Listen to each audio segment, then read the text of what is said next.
If this structure is unstable,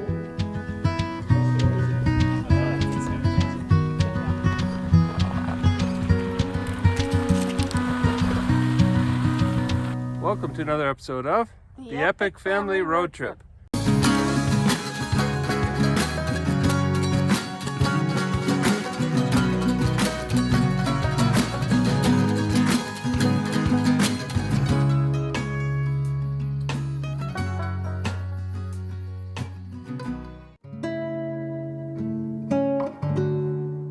In last week's episode, we camped at one of the most spectacular places you could ever imagine, the north rim of the Grand Canyon.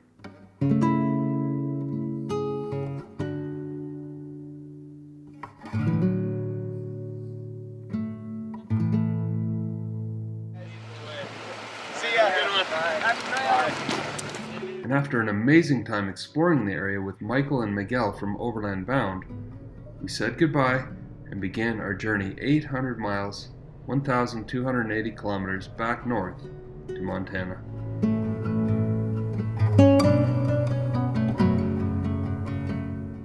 Alright, we were just driving through Utah and we're getting into the higher elevations and it started snowing and it's supposed to be minus 3 Celsius, which is below zero tomorrow morning. So not only that, but we've been in the wilderness for a long time back to back with no hot shower. So we decided to pull into a KOA and rent one of these deluxe cabins. These things are awesome. Every once in a while, better to us than a hotel room. They're pet friendly. We get a couple of bedrooms, a little kitchenette, and all the comforts of home. So we're gonna chill in here tonight and stay warm in here tonight, and then we're gonna carry on north. But yeah, check these out. It's our little luxury every once in a while if we've been off the grid for a long time.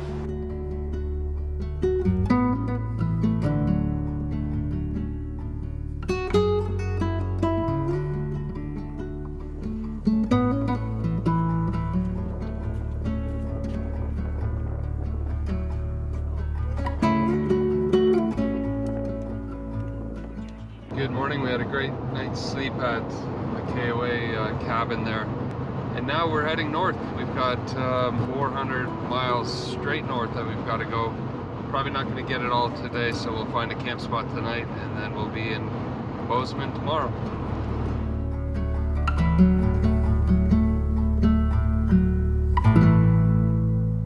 Well, that was the plan in the morning. But as the day went on and we got into the rhythm of the road, we all decided to push on. The temperatures were dropping, and we knew we'd arrive in the wee hours of the morning. But that would give us time to rest up before beginning an intensive, hands-on, 3-day training program in backcountry first aid. foramen magnum, not important to remember. But when we see cracks in this foramen, high percentage of the time, those head injuries are fatalities. So this guy on the mountain bike was really amazingly lucky that he was still alive. Not only not paralyzed, but still alive even. As an overlanding family, whether full-time or out on weekend trips into remote places, we cannot overstate the importance of having a well-equipped first aid and trauma kit, and of equal importance, some solid training on how to use it.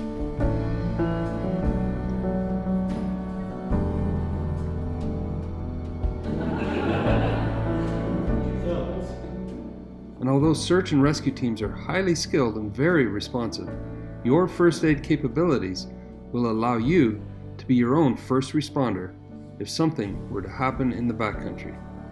Pulsing bleeds, and this is especially a life-threatening bleed. Caroline, Peter, and Dan are getting their backcountry first aid certifications here, and they are excited to announce that they will be joining the ex-Overland team for a month-long expedition together. Although we can't share any details at this time, we invite you to stay tuned for an all-new series coming to the ex-Overland channels later this year.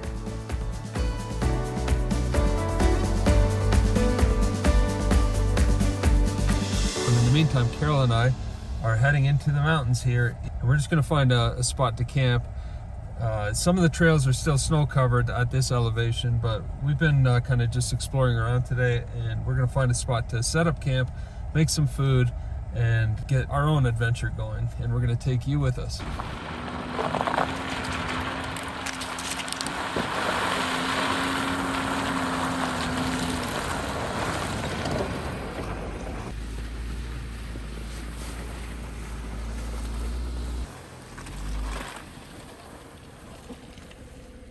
The ground's a bit wet this time of year. Obviously the snow's melting off, so rather than me turn around in this spot and mark it all up, I'm going to back onto the road again, turn around and then back in. And it looks pretty level here, so it should be a good spot.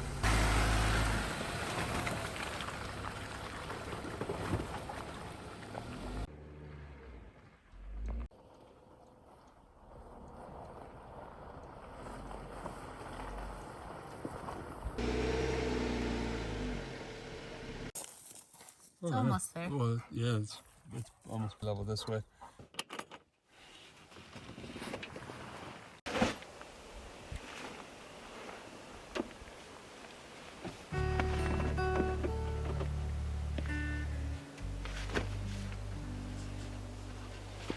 Well, that was easy. I love it.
So this thing has many uses, not the least of which is to reflect heat back on you. But it's not that cold right now, so that's not what we're using it for. Right now we're going to use it as a wind guard. You always have to be careful when you make a fire in the forest, and having a nice wind guard to help keep it in place is a good thing. So these things work great for that. Not a lot of wind today anyway, but every once in a while we get a gust and we don't want it to get into the grass. The fire hazard is listed as low right now because of there's a lot of snow on the ground and the ground's still very wet from the winter, but we always take the precaution.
skies.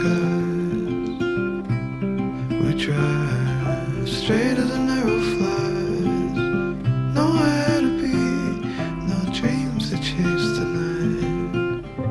We've got time to waste, let's waste it right. Deep snow, huh?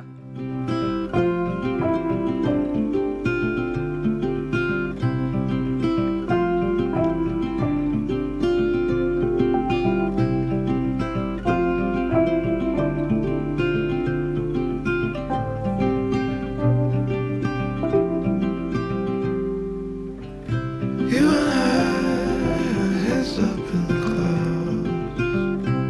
We caught out with the birds flying south. Nothing to see as the day turns into night. We've got time to waste, let's waste it right. We got time to waste, let's waste it right.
Right, as you know, coffee is one of those comforts you have when you're camping. It's cold out, there's ice on the ground and snow, and there's nothing like a nice hot cup of coffee to warm you up. Normally we do the coffee pour-overs in the morning, and sometimes we've percolated using our Stanley percolator, this guy here.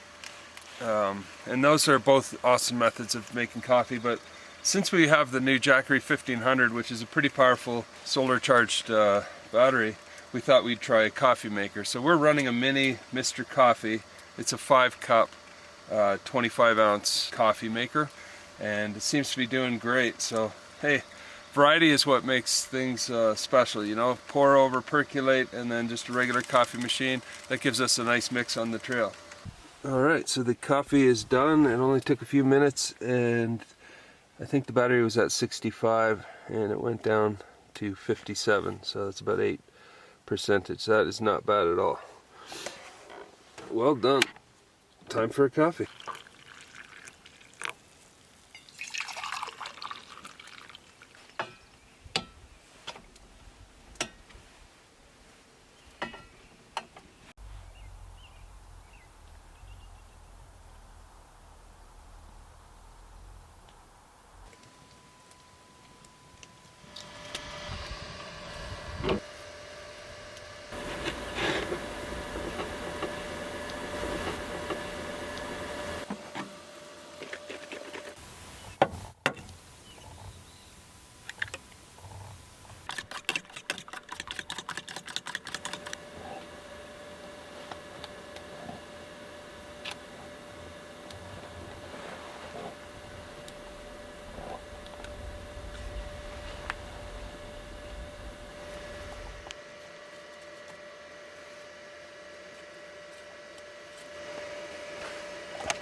If you're up in bear country, grizzly country, these don't produce a lot of smell as if you were cooking it over a fire, so it's just another option for you.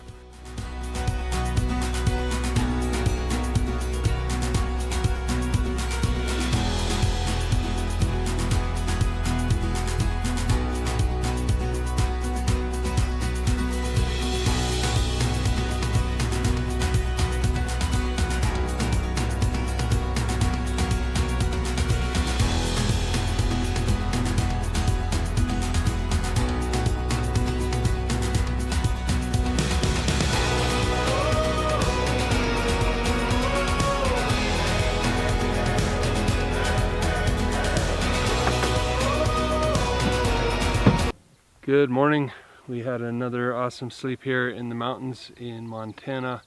We've now packed up camp. We had a delicious breakfast and we're gonna head on down the trail. There's a couple of really nice hikes around here, so we're gonna pick one and go for a good hike and try to get up to some beautiful views. We're in bear country and it's spring, so mothers and cubs out there, we want to be very, very careful. So we're going to take our bear precautions, but it should be a beautiful day for a hike. Nando, we're putting out the fire.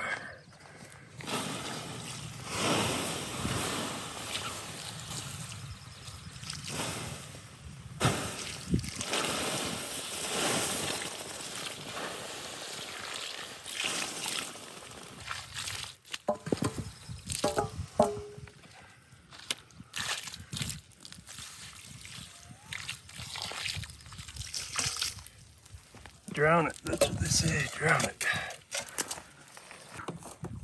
Ready, buddy?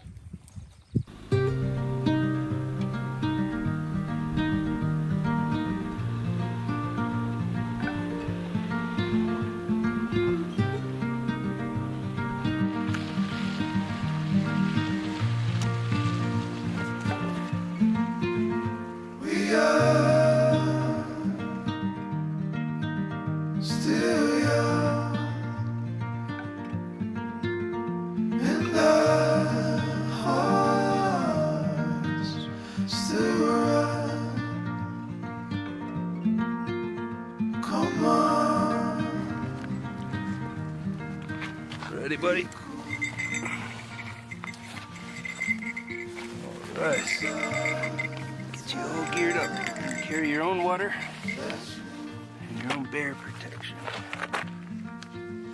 We are still young, and our hearts still run.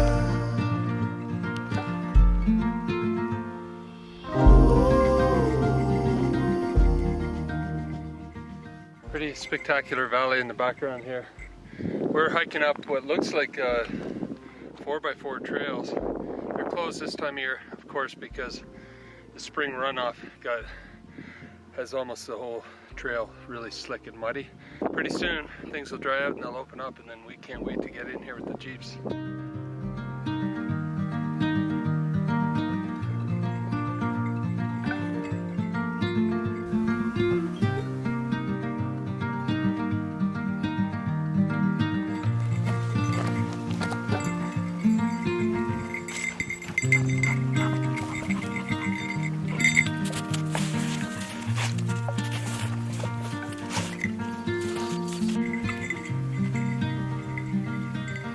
Lando's out looking for antlers. We saw a hoof of a elk that must have got taken down this winter.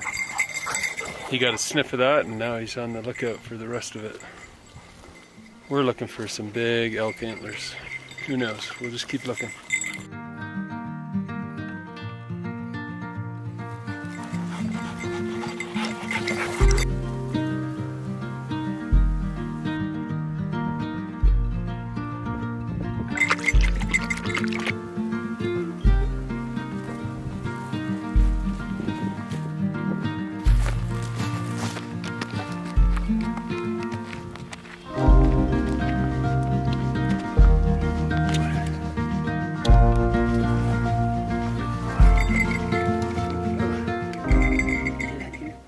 Stop running. So much energy. All right, we just finished a beautiful hike. It's right across from the camp spot we were at last night. It goes through the national forest, and we went as far as we could, and then it was covered in snow. But in a couple of weeks, I think this will be opened up for all kinds of uses. So we're looking forward to getting back out there. We were looking for elk antlers, didn't find any. I have a feeling this time of year they're down by the river, and in the summer they start heading up that way. But we're learning. So now we're gonna head down to some lower elevations and see if we can find a camp spot by the river and do a bit more hunting, shed hunting down there. That might be a better bet. If you're from Montana and you know about where elk hang out, where the best place to look for elk sheds is, leave us a comment or DM us or something. Let us know. I don't think they tell you.